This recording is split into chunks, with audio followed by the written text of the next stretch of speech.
Today we are working on the RX-7 yet again for a pretty major upgrade.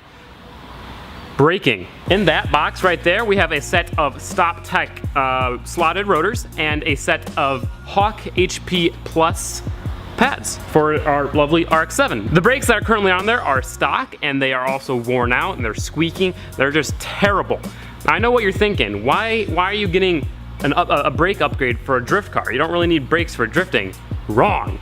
First of all, stopping power is always good. You can never have too much stopping power. For drifting specifically, upgraded brakes will give me more control of the car if I want to do like left foot braking. Obviously, I'm not quite good enough to do any of that stuff, but when I do, I can do that with better brakes. If I'm going into a wall, I can stop faster, I can stop harder. It's just better. What else is there to say? I mean, they're brakes, all right? It's a good thing. Let's go ahead and open this box, shall we? I've been dying. So these pads are the HP Plus. They are the more performance-oriented line from Hawk. I chose these pads because they're gonna give me better stopping. They are gonna be a little bit louder and they're gonna be a little bit dustier, but I don't really care. This is more of a track car than it is a daily driver, so I wanted the best performance I could get without going to a big brake kit. This car has 4-piston brakes in the front, which is plenty. So I didn't want to go with a big brake kit or anything. Those are also really expensive. So these pads plus these rotors will give me plenty braking performance. I'm sorry, but look at how beautiful these are. Oh, I'm so excited to get these things on here. This is the left front. Putting on brakes is a pretty simple job, so this shouldn't take too long. However, before we get started, we're gonna go ahead and take the car out, test the stock brakes by driving at 60 miles per hour, slamming on the brakes, and seeing how long it takes us to get to 0. Ideally, I would want to measure the distance, but I can't do that on public roads, so let's go do that and then start with the install. I'm gonna go ahead and put it into sport mode, so you know, when we're pulling like 2 G's under braking, the suspension is nice and balanced, you know, because yeah, definitely. I mean, this car can easily pull 2 G's under braking. I mean, that's like, all right, so I am going 60 miles per hour and I'm going to stop in 3, 2, 1. And that's 0. Whew, pretty pathetic. Like, it feels like I'm braking pretty hard, but then I look down at the speedometer, I'm still doing 40. It's like, what? No, that can't be right. All right, stock brakes, 60 miles per hour. Try 2, going now. And stop. That one felt better. Maybe the brakes were a little bit warmer. So that's how bad the stock brakes are. This is the time that it took for them to get from 60 to 0. I don't have anything to compare that to, so I don't know if it's good or bad, but I'm guessing it's bad. Let's go ahead and start with the install.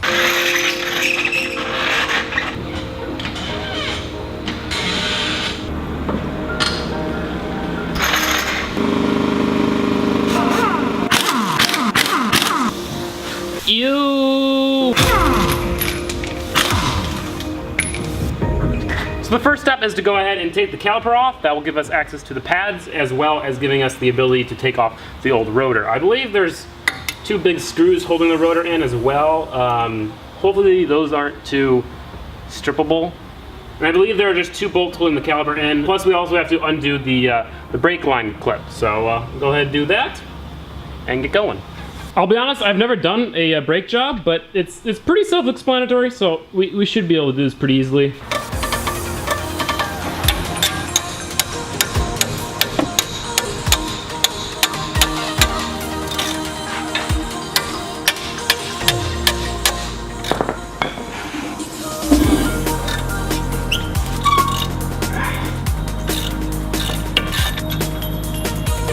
There we are. Bolt 2. There we go. Now, important thing is to suspend this so the brake line doesn't break. There we go. Oh no, the breeze.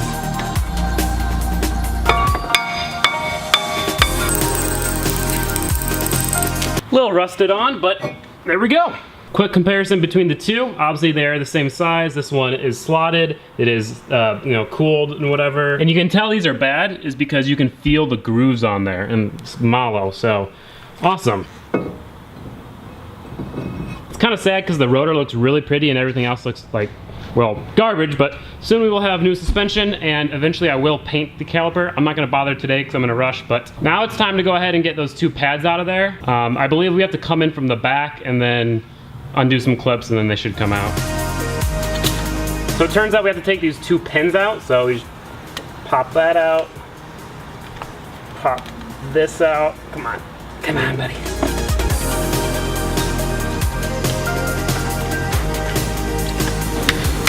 In there, we have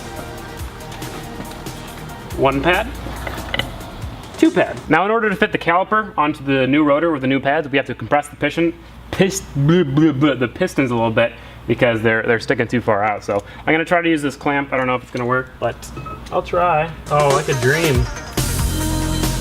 No problem there. All right, so I'm pretty sure those are in there correctly. And now for the final part, we have to put the caliper back onto the rotor, which should be pretty easy as long as the pistons are compressed enough. If they aren't, then we'll have to mess with that a little bit, but if they are, then it should be good. And it looks like they are. And the bottom bolt is also going in. So, there we go. I think we got this front all situated. Now we want to go ahead and clean off the rotor with some brake cleaner.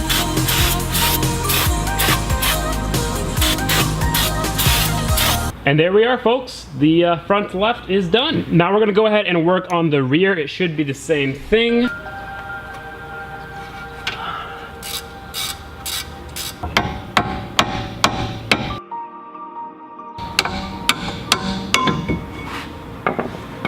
Too hard. Way too hard. Go ahead and take out these 2, uh-oh. Oh no. These are stuck. Shit. Are you serious? This screwdriver just broke? Wait a second. Made in China. No wonder why. Look at this. Watch. That's retarded. Come. The only screwdriver I worked just broke. Well, boys, it looks like I have to drill it out because there's no other way. I mean, this thing is so fucked now. Why does this always happen to me? This always happens to me. Something annoying and impossible to get past happens, and it's so fucking annoying. The only way to get the caliper off is to drill them out, but then if we drill them out, we can't put new ones in. Unless if I retap it, I don't have the tools to retap it. I guess we don't put them back. I got the first one out. Of course I wasn't recording, but let's go ahead and do the second one.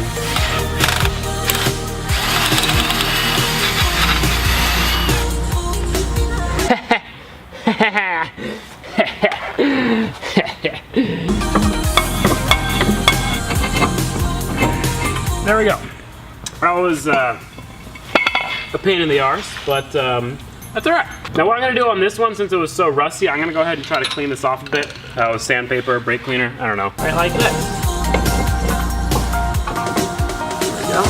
Now I skipped some steps, but I got the old pads out on the rear. Now what I'm gonna go ahead and do is compress the piston, lube everything up, and then put the new pads on, put the rotor on, and then that's it. So this side is almost all put together, except I'm having trouble fitting the piston over the new pads. And I tried using my tool right there, my clamp, to compress the piston, but it won't compress anymore. This thing was bending and it was about to snap, so I stopped. But so it turns out I'm just really dumb, and you need to screw in the rear pistons instead of pushing them in. That's why it's not going in all the way. So I'm gonna go to the store, get one of those tools.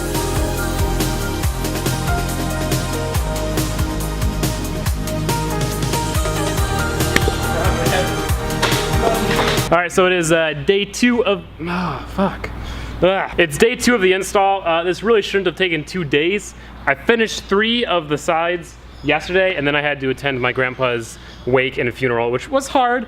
It's the first funeral I've attended of someone I actually knew. I didn't know my grandpa super well, but I knew him. So yeah, it was a little hard. The sun is glaring off of Nick's Miata right on the window. I don't know if you can see that. So today we have to finish one more side and then break the pads in and then test them. I also wanted to show you guys I got new headlights. You probably can't tell the difference, but that is the old one, that is the new one. This one's a little bit cleaner, but the most important thing is that this one allows aftermarket bulbs pretty much. The stock ones, you can't replace just the bulb, you have to replace the entire thing. Like when you go to replace the headlight, you replace this entire thing. Whereas these new ones, you can replace just the bulb there. So I already installed one, I'm gonna go ahead and quickly install the other one. It takes like 10 seconds. 3 screws on each side. So once you take out all the bolts, these housings will just go ahead and pop off in 2 separate parts. And then it reveals 4 more bolts you have to take out, or screws. These hold the frame in, which in turn holds in the actual bulb. And this entire thing just falls apart when you do that. Go ahead and unplug the stock bulb, get your new bulb, plug it in. All right, so the brakes are installed, we're ready to drive. However, before we do any normal driving, we want to bed in the pads to the rotors. Pretty much we're like bringing them in and giving them the most performance that they can possibly get. To do this, what you do is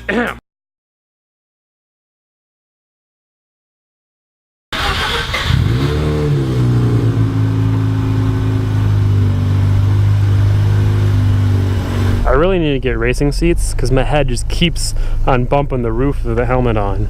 And before you guys say anything, I know the audio isn't the best. I need to get a new mic because this mic is just too sensitive.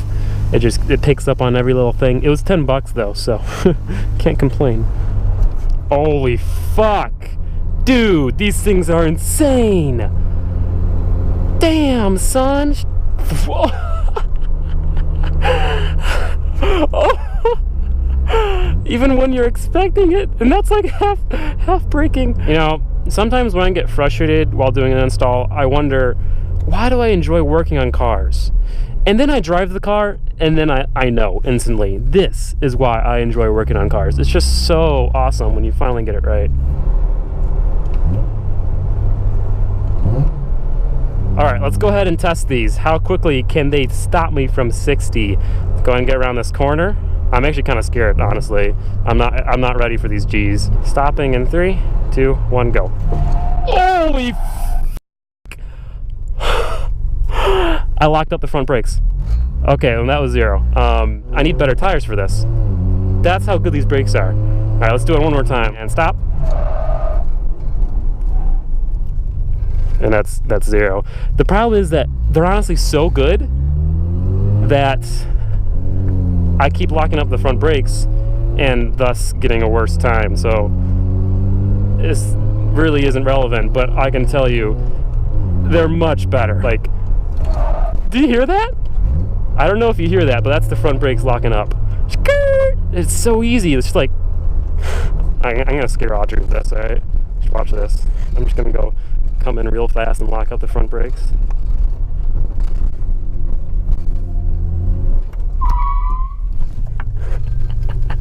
Isn't that insane? So awesome. All right, guys, that's gonna be it for today. New brakes for the RX-7. They're blowing my mind. Like, they're insane. And just, that's the stock calipers and everything. I can't imagine what a big brake kit feels like. I really need new front tires and new wheels in order to handle the braking power. But at least I'm not gonna die right now. Although maybe I'm gonna die more often because I'm just gonna lock up the front tires and, well, maybe I'm more likely to die now. But hopefully you guys did enjoy this video. If you did, give it a thumbs up. Tomorrow is a drift event, and I wanted to get coilovers for the car before the next drift event, but I ordered them a couple weeks ago, and they're not here yet. They take a while to get made because they're custom and whatnot, so. Coilovers are next, but not quite. Drift event tomorrow. That's gonna be tomorrow's video. Hopefully the Wella diff does well. And if you're wondering when there are gonna be more videos about this beautiful car, the answer is soon. Wednesday we are installing and making and installing a snorkel. Then I've got a roof rack and some, well, a shit ton of lights coming for it, along with some interior stuff. So we've got a lot of stuff coming for this. I'm also ordering the supercharger soon, and we're gonna do an awesome custom intercooler setup for that. A lot of really big stuff coming for this car, but you gotta wait a little bit. But I think that's it. So yeah, say goodbye to Roxanne the RX-7, and peace out, boys. On our way home from the shop, and the brakes started making noises. Now I know these are ceramic pads, and they're supposed to be noisy, but this is not right.